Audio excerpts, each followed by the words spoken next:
Имаме все още в програмата двама говорители, които предстои да чуем в днешния панел.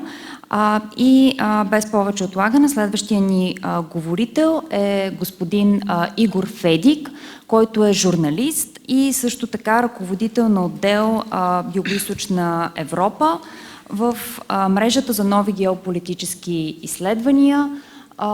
По образование е завършил международно право в Украйна и може би ще успее да ни каже малко повече за ситуацията, за начина, по който се развиват в момента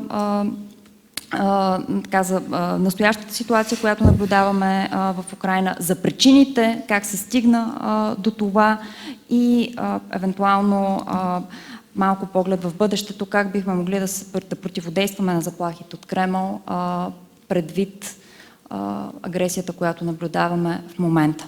Благодаря много, господин Федик. Благодаря за покана, благодаря за възможност да участвам в този важно мероприятие, което се провежда в важното място, защото, като беше казано, България е на линия на фронта на тази хибридна война на Русия срещу Запада. Сега аз премина на английски език, защото това ще бъде по-лесно и по-бързо за мен да мога да кажа, които иска да кажа.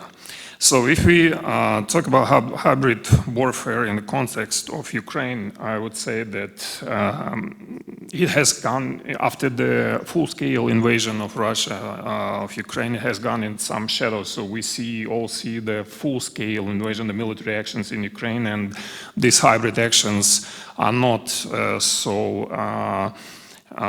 so well seen nowadays. But the hybrid warfare still continues on some directions, like, for example, on energy or economic directions.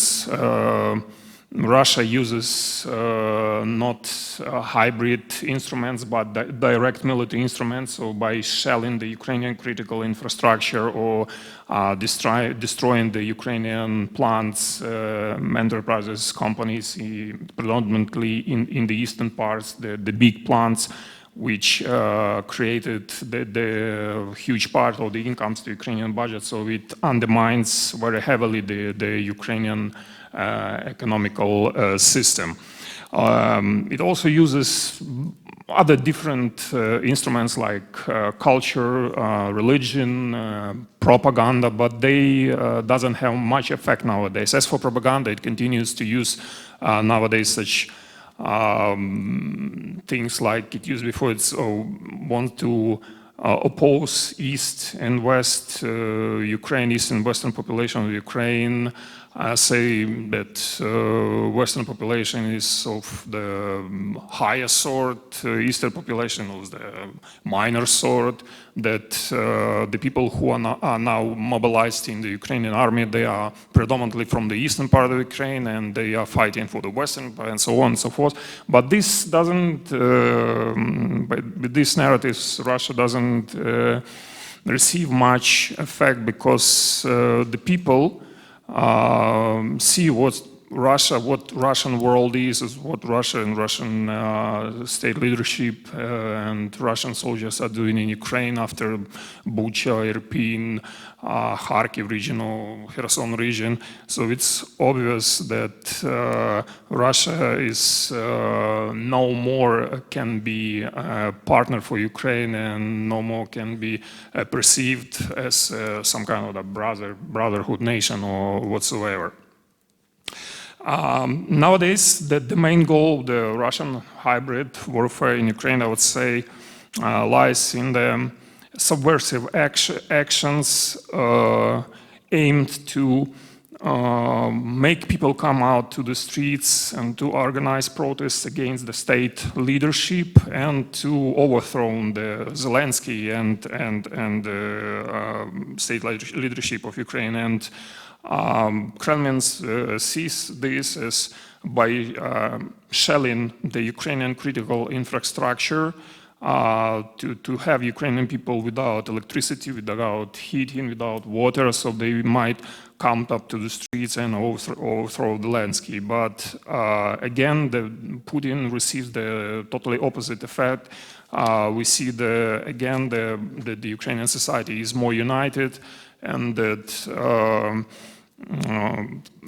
the state leadership is providing enough help for Ukrainian people, for example, by creating some kind of such as this points of invincibility in all the big and small cities in Ukraine, where people can warm themselves, charge their electrical devices, and have rest and other things. And people are getting used to every time they're getting used to new conditions. For example, there is no electricity throughout the daytime. When they give the electricity at night, they get up at 12 o'clock, at midnight, they wash themselves, wash the clothes, charge everything that can be charged, so the people get used. And I would say that the focus of the Russian hybrid warfare in context of Ukraine is nowadays more shifted to the West.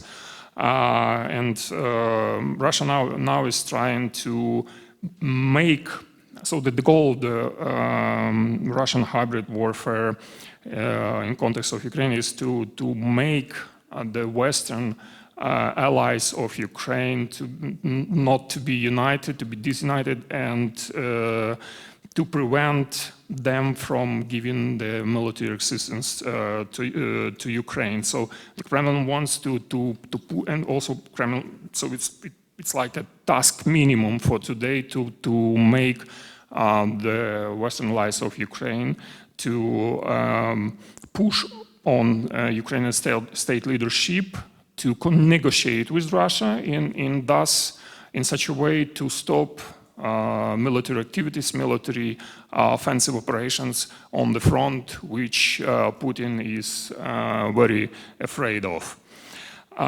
As for counteractions of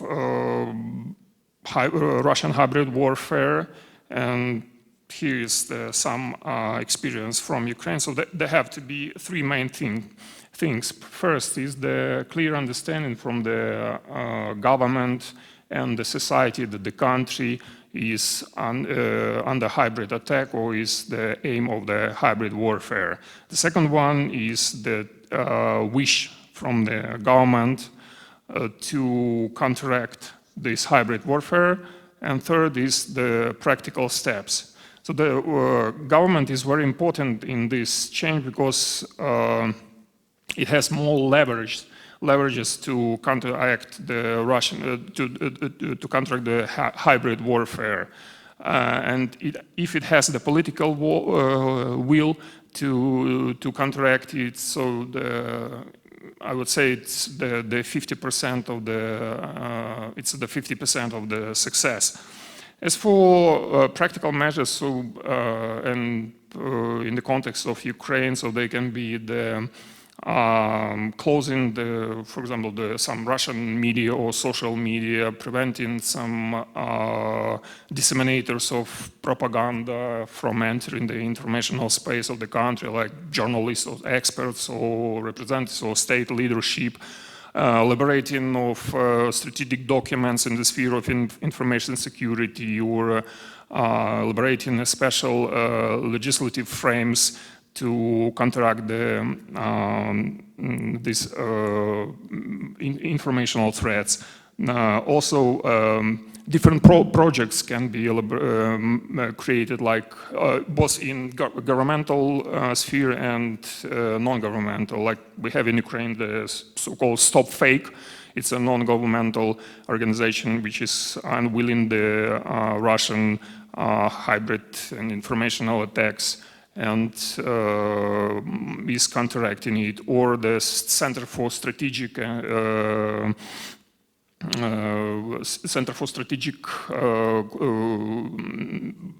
Communication Center. But again, there have to be the clear understanding from the government and the society that the country is under attack. There have to be the will to counteract it, and there have to be made the practical steps. And these practical steps don't have to be made in a halved. They don't have to be halved, and all the things have to be called by their names. Only this will lead to success in counteraction of the hybrid warfare. But on the global scale, I would say that nowadays the counteraction of the Russian hybrid warfare leads, the success of this process leads into the unity of the civilized democratic world and more weapon to Ukraine, because more weapon to Ukraine means more successes on the front. Russia becomes more weaker Russia, less opportunities for it to wage hybrid warfare against not only Ukraine but the rest of the world. So this is what I wanted to say so far, and I will be glad to participate in further discussion. Thank you. Благодарим много на господин Федик за детайлната презентация.